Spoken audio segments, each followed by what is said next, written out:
नमस्कार, एक बार फिर से स्वागत है आपका दहशत की दुनिया में। दोस्तों, आज की ये घटना सचमुच आपको बहुत डराएगी, क्योंकि ये घटना है ही कुछ ऐसी।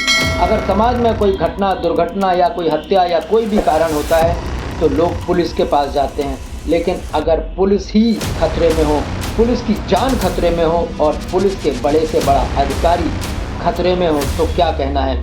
जी हाँ दोस्तों, जब एक आम नागरिक के पास कोई दिक्कत आती है, कोई परेशानी होती है तो वो पुलिस के पास जाता है। जब पुलिस नहीं सुनती है तो बड़े अधिकारी के पास जाता है, और बड़े अधिकारी नहीं सुनते हैं तो जहाँ तक वो जा सकता है वहाँ तक जाता है। लेकिन अगर पुलिस के सबसे बड़े अधिकारी के साथ ही कोई हादसा हो जाए, और वो भी हादसा उसके अपने घर में हो, उसके अपने घर वालों से हो, तो फिर क्या कहा जाए और आदमी सुरक्षा के लिए कहाँ जाए। दोस्तों, आजकल समाज में पत्नियों द्वारा पतियों की हत्या के मामले जैसे शौक बनते जा रहे हैं। पत्नियां आजकल अपने पतियों को इस तरीके से मौत के घाट उतार रही हैं जैसे कोई इंसान नहीं, गाजर मूली को काट रहा हो। कोई चाकू से काट रहा है तो कोई अपने बॉयफ्रेंड के साथ या प्रेमी के साथ उसकी हत्या कर रहा है। कोई 52 टुकड़े कर रहा है, कोई 56 टुकड़े कर रहा है, कोई टुकड़े करके नहर में फेंक रहा है, कोई टुकड़े करके ज़मीन के अंदर गाड़ रहा है। तो कोई पत्नी अपने पति को टुकड़े टुकड़े करके बॉयफ्रेंड के साथ किसी ड्रम में पैक कर देती है और ऊपर सीमेंट डाल देती है। ऐसी घटनाएं आजकल आप बहुत देख रहे होंगे। कई बार पत्नियों द्वारा सताए हुए पति खुद ही आत्महत्या कर लेते हैं, वीडियो बनाते हैं आत्महत्या करने से पहले। और पत्नी की जो भी करतूत है, पत्नियों द्वारा उनको किस तरीके से प्रताड़ित किया जा रहा है, किस तरीके से पत्नियों द्वारा आजकल पतियों को सताया जा रहा है, वो सारी व्यथा, वो सारा दुख अंततः वो उस वीडियो में रिकॉर्ड करने के बाद दुनिया से विदा ले लेते हैं। कौन इंसान मरना चाहेगा? कौन इंसान चाहेगा कि उसकी ज़िंदगी समाप्त हो जाए?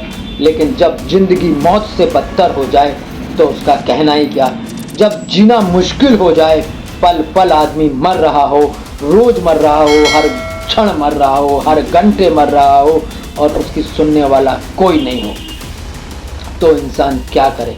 लाचार, मजबूर इंसान किसी का बेटा, किसी का भाई,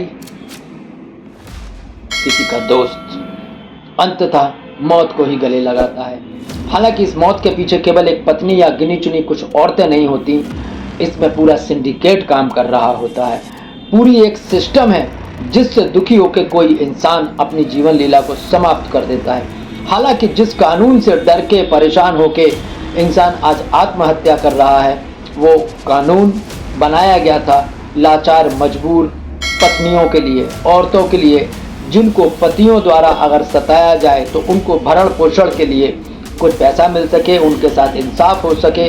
अगर किसी पत्नी को कोई पति मानसिक या शारीरिक रूप से सताता है, यातना देता है, तो उसके दोष के अनुसार उसको वो सजा दी जाए।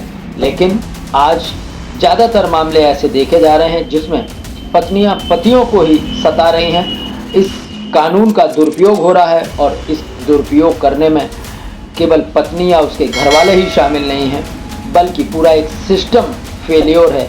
इस पूरे सिस्टम में जब कोई पत्नी थाने में रिपोर्ट करने जाती है तो वहाँ भी एक पुरुष होता है। जब वो मुकदमा कोर्ट में जाता है तो वहाँ भी पुरुष और महिलाएं दोनों होती हैं, जो जज के रूप में होती हैं, वकील के रूप में होती हैं। और सिर्फ पैसा कमाने के लिए पत्नी को ये भरोसा दिया जाता है, ये दिलासा दिया जाता है कि आप चिंता मत करिए, ऐसी ऐसी धाराएं लगाएंगे, ऐसी धाराएं लगाएंगे कि ये कई जन्म तक आपको परेशान नहीं करेगा।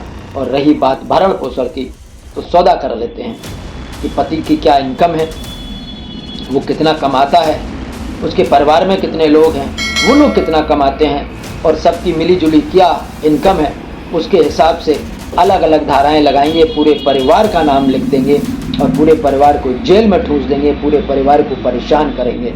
इस तरीके की बातें करके इस सिस्टम में लोग पुलिस महकमे में चले जाते हैं, और उसके बाद क्या होता है वो आप सब ने देखा है। तो चलिए, बीते कुछ दिनों या यूँ कहीं कि बीते कुछ महीनों में हमने जो कुछ भी पुरुषों की हत्याएं देखी हैं, जितने भी पति या तो आत्महत्या कर गए हैं या उनको पत्नियों द्वारा साजिश के तहत हत्या कर दी गई है, लेकिन ज़्यादातर मामले ऐसे हैं जिसमें पति को पूरे सिस्टम ने मारा है। जब पति अपनी शिकायत लेके कोर्ट में जाता है तो वहाँ पर ना तो पुलिस उसकी सुनती है, ना ही वहाँ पे वकील इतने ईमानदार मिलते हैं कि वो पूरी ईमानदारी से उस पुरुष का केस लड़ें, बल्कि दूसरी पार्टी से जाके खुद मिल जाते हैं और अपने केस की कमजोरियां उनको बताते हैं और उनसे सौदेबाजी कर लेते हैं। अंततः पुरुष दर बदर भटकता रहता है। दिन, महीने, साल गुजरते जाते हैं और तारीख पर तारीख पड़ती रहती है। हद तो तब हो जाती है जब एक न्यायाधीश यानी कि जज की नाक के नीचे बैठा हुआ पेशकार अगली तारीख देने के लिए पैसे की डिमांड करता है और जज के सामने ही पैसा ले लेता है। दोस्तों, तारीख देने के भी पैसे लिए जाते हैं और वो भी मुकदमे के हिसाब से।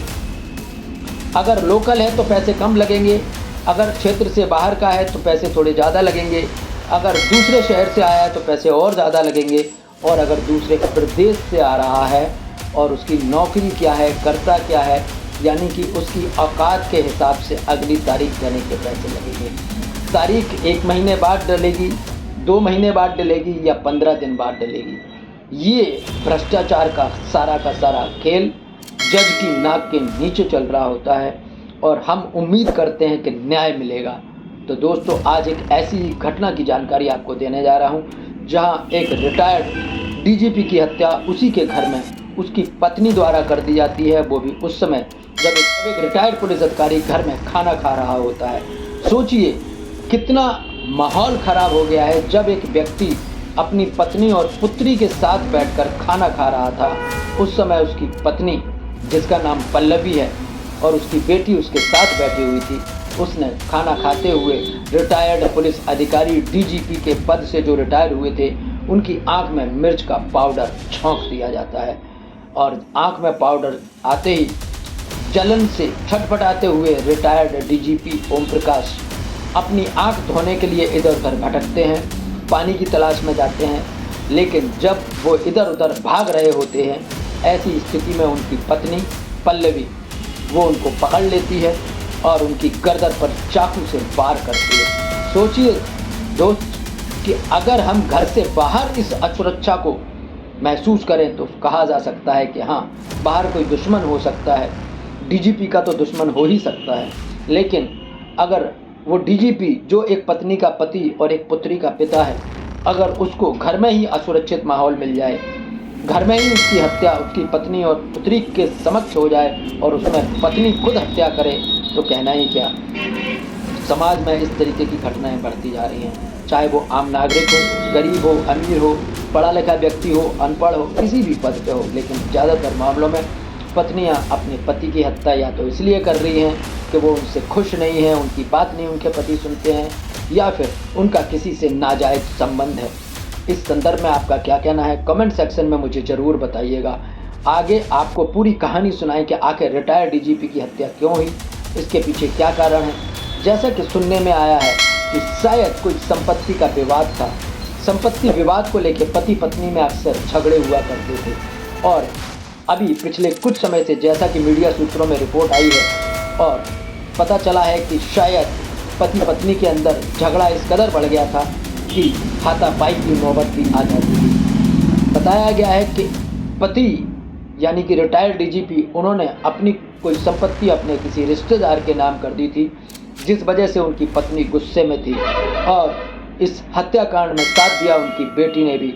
और जब इस सब कुछ की खबर उनके पति के बेटे को दी गई, यानी कि उनके पुत्र को दी गई, ओम प्रकाश जी के पुत्र को जब ये खबर मिली कि उनके पिता की हत्या हो गई है, उन्हीं के घर में हो गई है, क्या आपको किसी पर शक है?